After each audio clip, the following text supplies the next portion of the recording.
C'est vrai, oui, absolument, c'est essentiel. Dans un couple, il faut parler.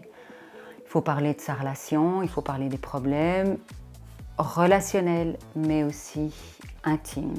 Alors, c'est pas facile parce que la sexualité reste un sujet tabou. C'est pas facile parce qu'on a peur de blesser l'autre. Donc, il vaut d'ailleurs toujours mieux parler du positif plutôt que du négatif. Donc on a peur de blesser l'autre. Ça peut être difficile aussi parce qu'on peut ne pas être bien dans la rencontre avec l'autre, mais sans savoir exactement ce qu'on voudrait.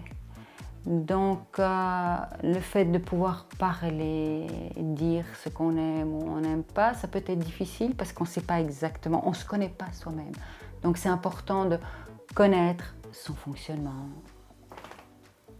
érotique. Mais parler est essentiel, on en parle le lendemain et on parle de est-ce que tu as aimé ça, quand on a fait ça. On peut en parler après pour apprécier ce qu'on a vécu, les gestes qui ont été faits, les positions qui ont été adoptées, les baisers, les caresses. On peut en parler avant, c'est chouette d'en parler avant, ça fait monter aussi le désir. Ça permet, si on veut adopter des nouveaux jeux sexuels, que l'autre soit dans le consentement, dans l'accord plutôt. J'aime pas le mot consentement.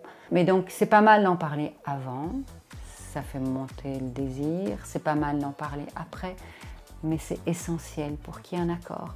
Parce que chaque femme et chaque homme est différent dans son intimité.